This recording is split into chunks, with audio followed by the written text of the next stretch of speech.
Hey guys, welcome back to Fair Play Politics, and you're back on my podcast, Conversations with Junior Ezeonu.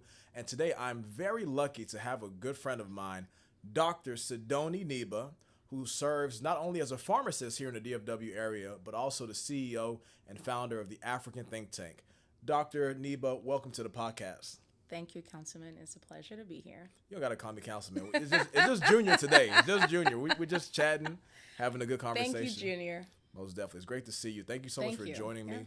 Yeah. I met you at y'all's mixer, the African Think Tank's mixer, during Black History Month back in, when was this? February 2024. Yes, that's I had just correct. launched my re-election campaign for city council. Yeah. I think Mr. Ruben and, good Lord, I'm blanking on his name. Tunde. Yep. Ruben and Tunde had invited me, and I came out, had a great time. It was great food, good vibes. A lot of people came out too, especially during Black History Month. You had people from Africa, Yes. African Americans from America, people from the Caribbean. Like, it was a true culmination of the African diaspora. Yep. So it was really cool. So just thank you for the invitation. And Of we're going to course. talk about the think tank. Obviously, we're going to get into the think tank, and Yeah. y'all have a really cool upcoming event happening in my city, in the Yes. great city of Grand Prairie, Texas. I know it. But I want the listeners to get to know who you are. So you're originally from Cameroon. Yes. You're not from that's Nigeria. correct. y'all know I'm a Nigerian American. She's not from Nigeria. Not from Nigeria, but I might as well be I because know. we're neighbors. We're neighbors. Cameroon borders Nigeria to the direct Yes. east. Yes. Cameroon is centered not just in West Africa, but portions are kind of more of the Central Africa Yes. region. Yes. Very diverse country. Yeah. A lot of great people from Cameroon. Grand Prairie, DFW is full of a lot of great people from Cameroon. Really happy to have y'all here. Just tell us about your journey. How did you get to the States? How did you land in the DFW? Yeah. What made you, why'd you want to become a pharmacist? How'd you get here? Oh boy, we don't have enough time for that, Junior. No, but seriously, so growing up in Cameroon, I always knew, I thought I'd be a doctor, and when family would ask me, and what do you want to be when you grow up? I'd say doctor, but unfortunately, the system in Cameroon is not one that makes that very simple. And so around the age of 15 or so, my older brother had migrated to the UK, and it got really clear to me that I probably had a much better chance at a decent future outside of Cameroon. Wow. And so started exploring opportunities. Of course, the U.S. Is the land flowing with milk and honey. The land of the free, the home of the brave. Go America. Yes. So I ended up moving to the U.S. back in 2003. Wow. Yes, as an international student. And my goal was to pursue a career in accounting. So between my younger age and when I finally moved, I had switched to want to do accounting. I landed in a very tiny city in the middle of nowhere, California, called Kalinga. What part of California is that? Gosh, it's around Fresno. Okay, so And that's few people know where that is. that's not southern. Is that Southern California? It that's is. North. That's No, north. it's not northern. Southern California. Yeah. Okay, It's gotcha. north of LA, but south of San Francisco. So it's the valley. It's like, Is it near? Oh, it's close to Sacramento, probably. no, Really? no, it's south. South. Okay. It's further, south of further south. Sacramento. It's closer to Sacramento than San Francisco. Gotcha. But it's still south. And I was very disappointed when I landed, right? Wow. It was not. It wasn't LA that they advertised. It wasn't the California that you see It was when you're in Cameroon coming. Yeah. And cattle ranches and orange farms, and it was just middle of nowhere America. And I was so disappointed. I thought, WTF, get me out of here. I called my dad and I said, I'm coming back. And he's like, no, you're not. In our culture, when you get out, you don't come back unless you're coming back with some money, right? Exactly. Unless you're coming to take care of some people and to celebrate. Or to take other people back. So, it was really tough for me, during those first couple of weeks in school. I was very fortunate to have a roommate who was Nigerian, and she's now a dear friend. Her name was Tosin. And so she kind of helped keep me kind of afloat. But very quickly after I started, my family was not able to afford my tuition, so I had to drop out of school.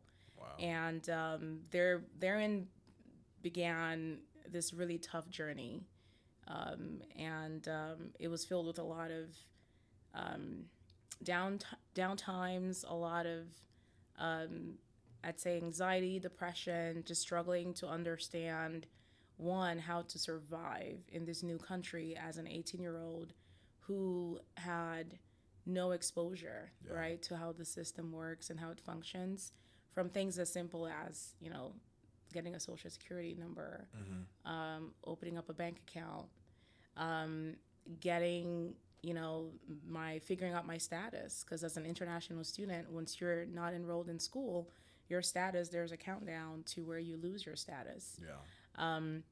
So there were some tough moments, but over time I was able to get back into school. I shifted careers and pursued a nursing degree as well as a pharmacy degree. Wow. And I had promised my dad. So my dad passed away 5 years after I came to the U.S. and I never saw him again.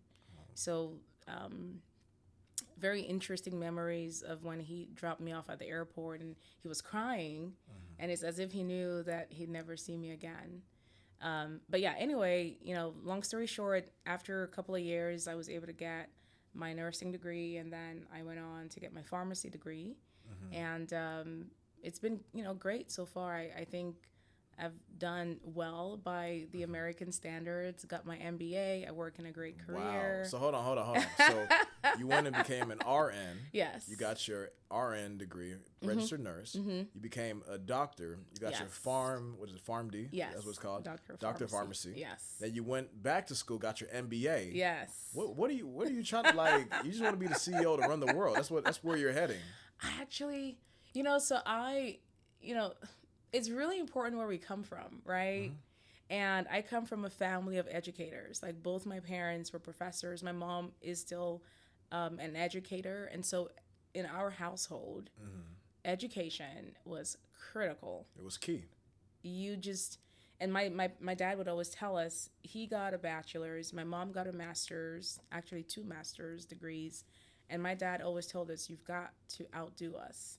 Like you cannot just end up at the level that we ended up in as kids. You have an obligation to do better than we did. Yeah. And so that always stayed with me. And so I always thought about, okay, what else could I do to add to my repertoire of just, experiences and educational opportunities that would give me a better shot at really getting into the spaces that I want to get into. And, an MBA just felt like it was the right next achievement, Did it work out for you though? Did it get you to where you were hoping to go? I think so. Like what are you? You're still a pharmacist. What are you doing now? Yeah. So I've worked in a variety of different pharmaceutical settings. I've worked in hospitals as a clinical pharmacist, but over the last 15 years or so, I've spent most of my time in the pharmaceutical industry, working in drug development and also big pharma people. Yes, I am guilty as charged. Definitely get the big pharma rep. But I work in medical affairs, and medical affairs is a part of the pharmaceutical company that is responsible for providing education and connecting with the scientific community. So we are basically a bridge that connects drug developers, so pharma companies, with the physicians, the nurses, the healthcare personnel that actually treat patients. And so we kind of serve as that bridge that, provides education.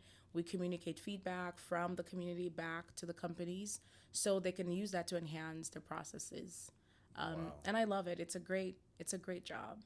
I bet. And it's a very impactful job. Yes. That's helping save, thousands to millions of lives. Oh, yes. Not just in our country, but across the world. Yes. So that is wonderful. I'm glad that you enjoy the work. Yeah. You find it purposeful and purpose-driven. Yeah. Tell me this. When you moved here at 18, what was the biggest, culture shocker or something that just you didn't expect being a 18-year-old Cameroonian coming to California, to, desert area California, more rural parts of California. And just being in America, what was the biggest shocker? Gosh, the biggest shocker for me, and I still struggle with it today, is how folks and how human beings get labeled. using colors to define people, I've always found that really weird. You know, the black and white thing.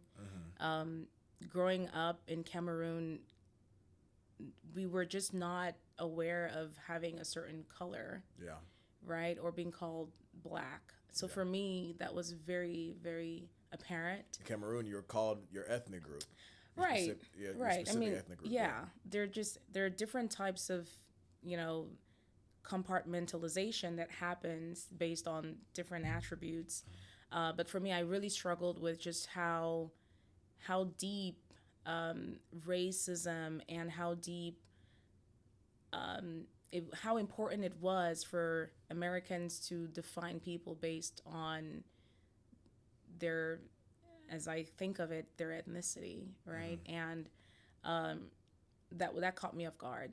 Wow. Did that kind of play into why you founded the African think tank?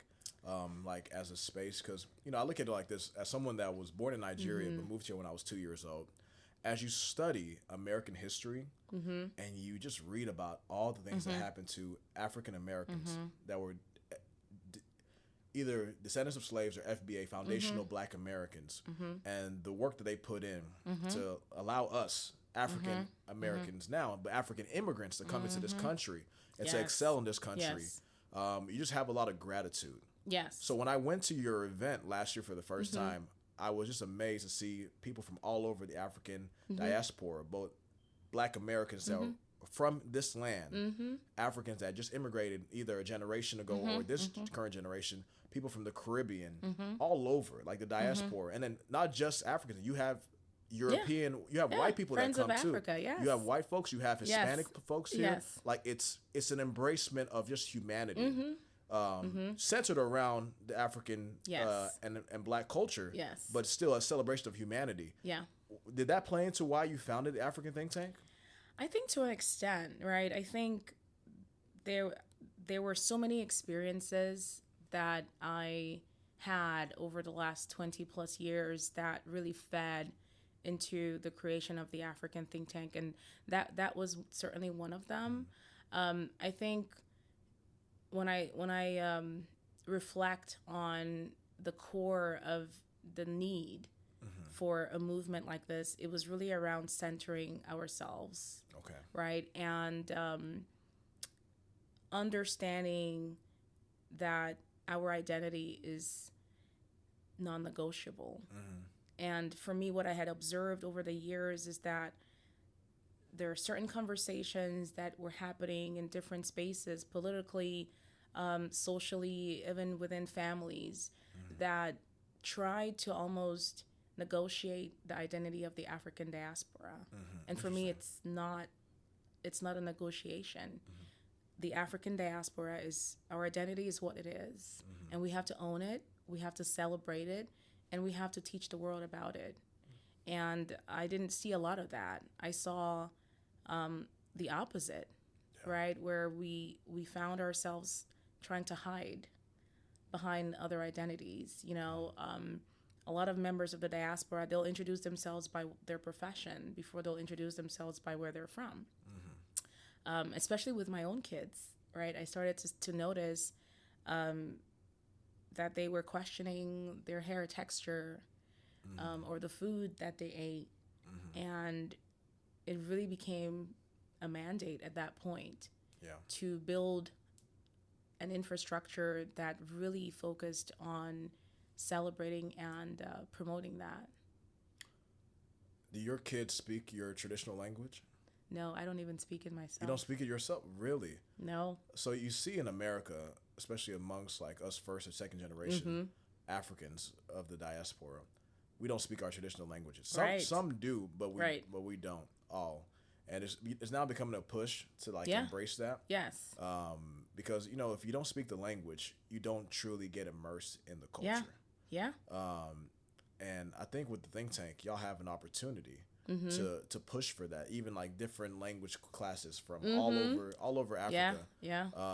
That might be something that y'all do in the future. But yes. So tell me, y'all are coming to the great city of Grand Prairie. Yes, we are. On November 15th at the Ruthe Jackson Center. Yep. 6 p.m. is VIP event. 7 p.m. the event officially begins. So no CP time. No, please. No African time, but no CP time as well. I think African time is worse. What's than CP time? Colored people time. Oh. Black people time. Like we're I don't want to say we are because I'm late, but I try not to be too late. But no, right at 7 p.m. No CP time. None of that. No. Right? Okay. Yes.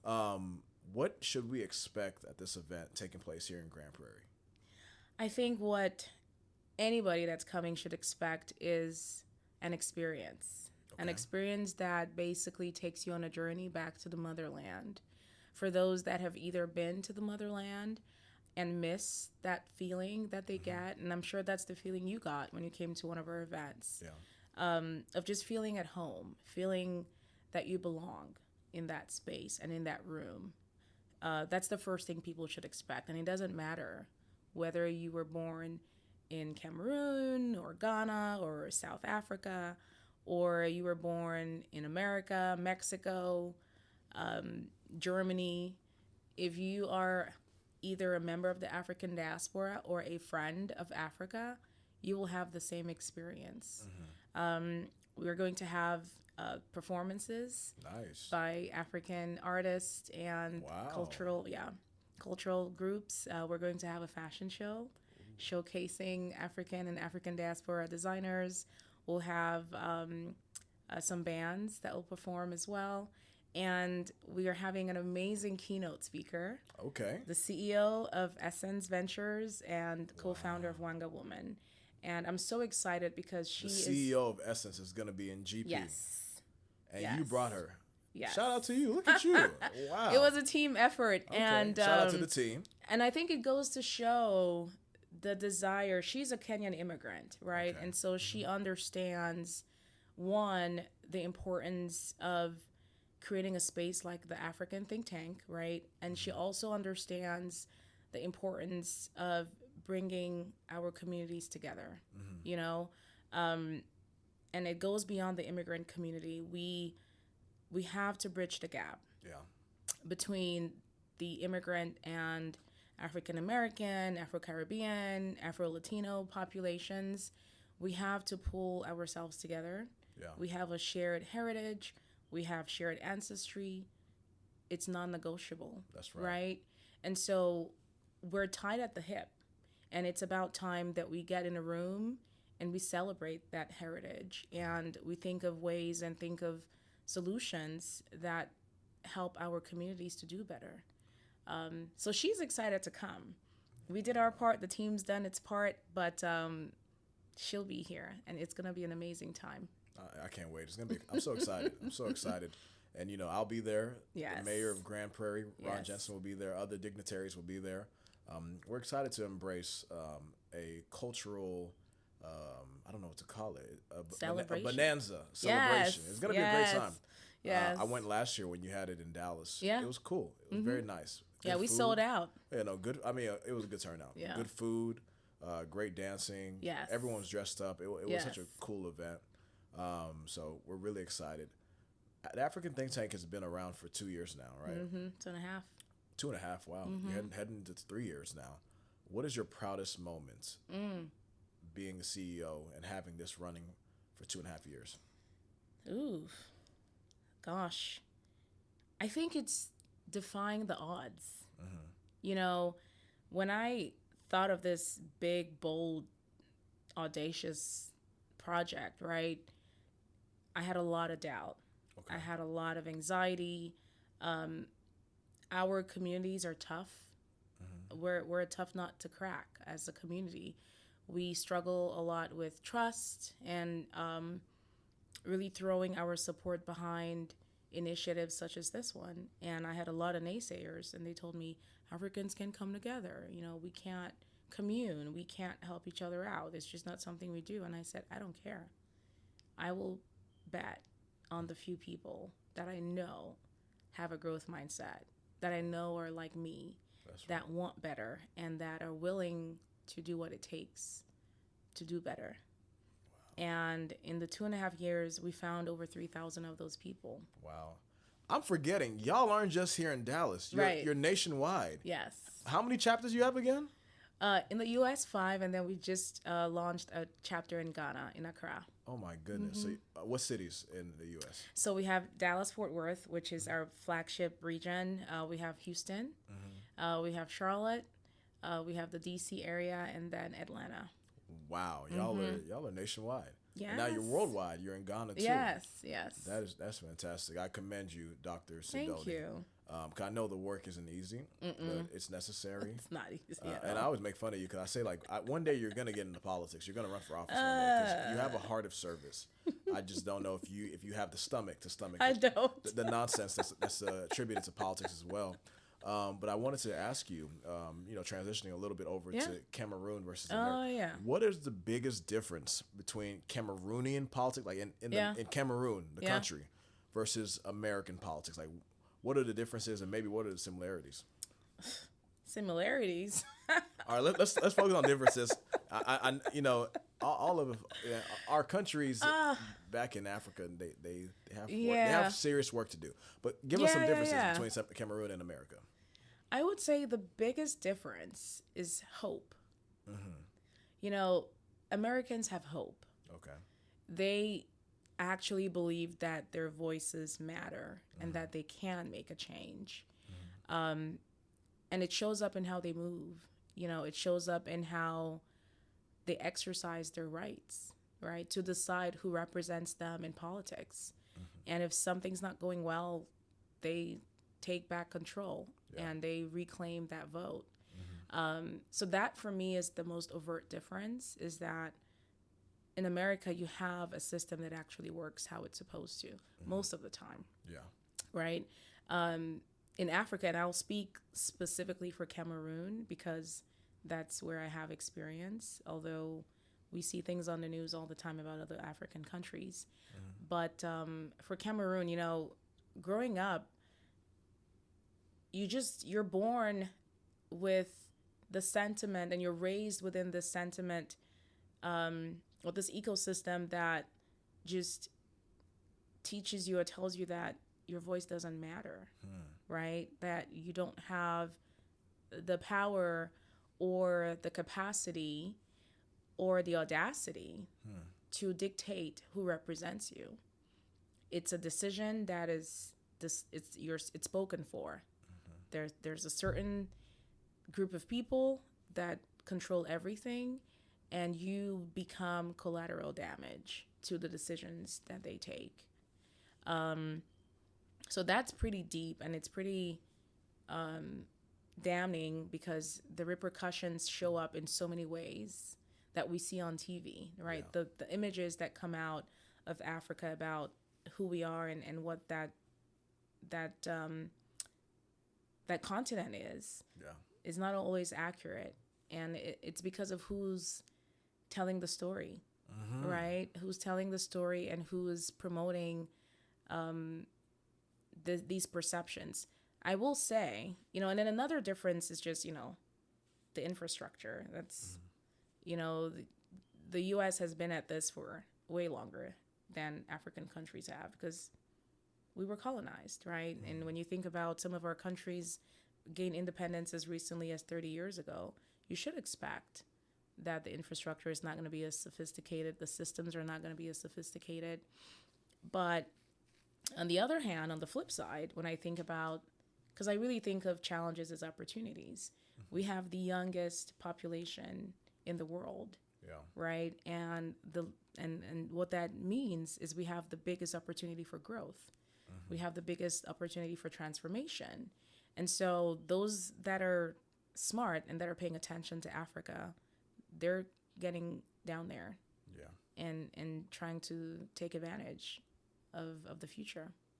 Yeah, I mean, there's ample opportunity in Africa, across the continent. Not only do you have a lot of natural resources, you have one of the most important resources to man, which is labor.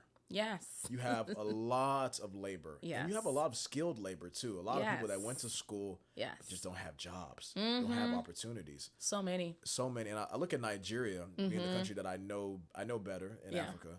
the biggest problem, I spoke to the mayor about this. The mayor was my first guest on the podcast. And we discussed that Nigeria's biggest problem is two things: infrastructure and security. Yeah. You solve those two issues, people will come in, they'll invest, they'll bring businesses, they'll bring jobs, people's lives will change, you'll have economic mobility. Yes. But folks do not want to come and invest in your country if you have terrible roads, you have poor water systems, you don't have light 24/7, sewage, there's just so many issues. And then insecurity. Why would I want to come and build a home or bring a business somewhere that I don't know? If I call the police, will the police show up? Right. Or the police show up an hour or 2 hours after the crime has been committed and I may not be here anymore. You see what I'm saying? So, and that problem is seen all over Africa. And until those two issues are solved, we cannot move forward as a continent. But I hope, those listening in Nigeria and Cameroon and Sudan and Ghana and South Africa hear this and understand that there is hope. This country, America, was founded 200 and almost 50 years ago. 1776 is our Declaration of Independence. Almost 250 years ago. It'll be 250 years next year. It didn't happen overnight. Right. The country had a lot of people that sacrificed to make America great. Yes. America was made great over hundreds of years. The blood, sweat, and tears of African Americans that came here as enslaved people. The Hispanic Americans that worked with Cesar Chavez, the farm workers that unionized and got their freedom there. The Asian Americans that came on the railroads. The European Americans, the white Americans that helped shape this country, build this country, and create the system that we have, the system of democracy we have here in this country right now. So the country, a lot of people played a part, but it took a long period of time to get to where we are now. And, it's never going to be perfect. We have issues. People know I have issues with the current administration, but this country is a great country. I love America. To me, it's the greatest country in the world. It has given me an opportunity to become who I am today. And, what I want to conclude on with you is for you to give advice to that young girl or that young boy, whether here in the United States of America or in Mexico or in Cameroon or wherever in the world that is growing up in a situation where they feel hopeless. Because people don't talk about that. Here in this country, people feel hopeless too in certain areas. Some people, think about Flint, Michigan for a second. These kids and families for decades were drinking unsafe water. But they're not the only city. The only city they got the notoriety. That made it to the news, and the news pointed to it.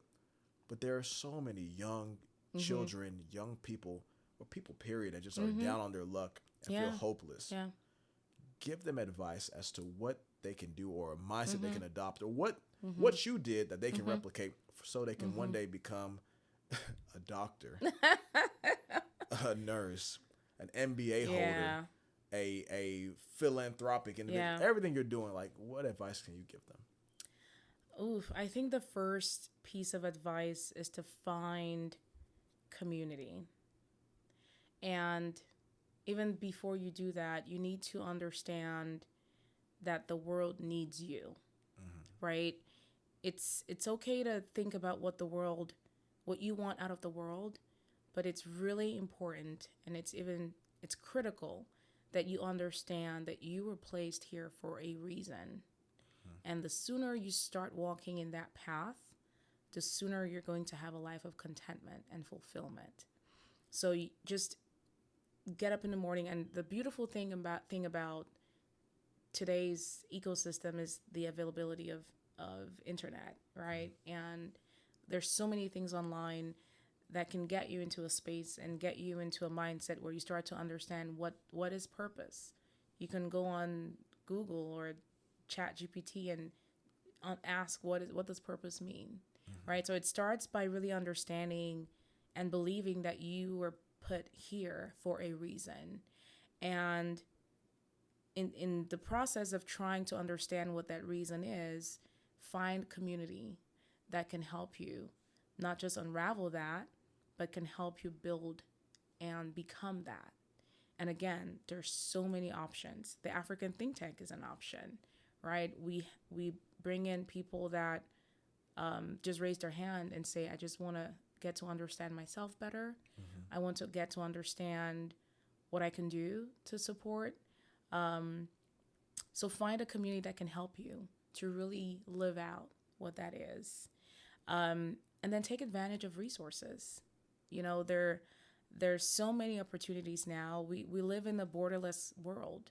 There are no more boundaries. You can be in Tanzania working for a firm in New York, right? And you have internet, you have the right skills. There's so many online opportunities for upskilling.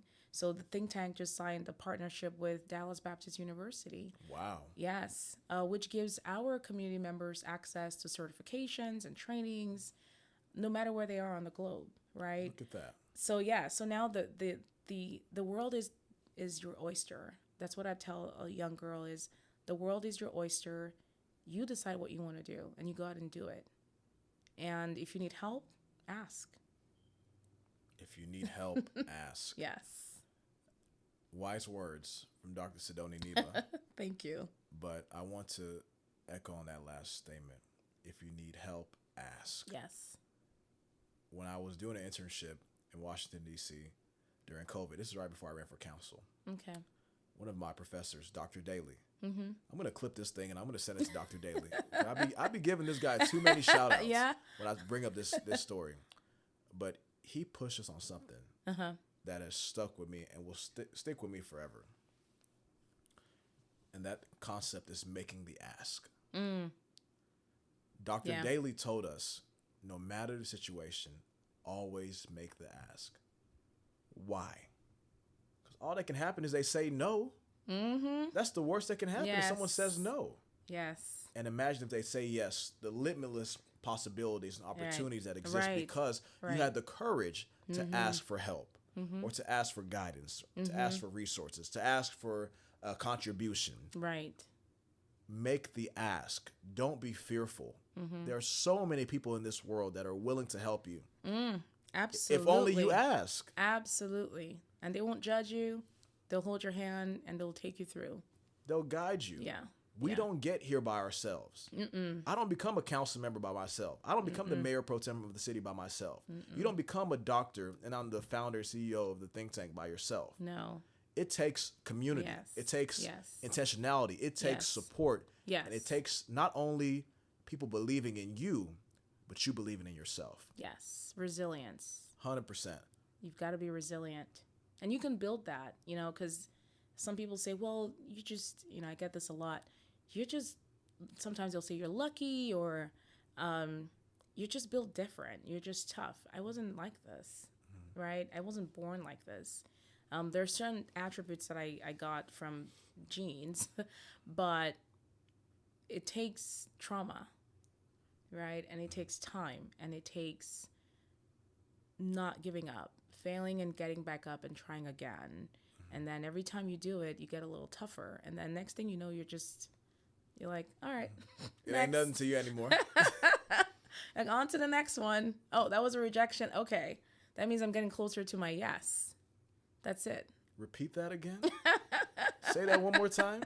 Every time you get a rejection, it means you're getting closer to your yes. It really does. Wow. Yeah.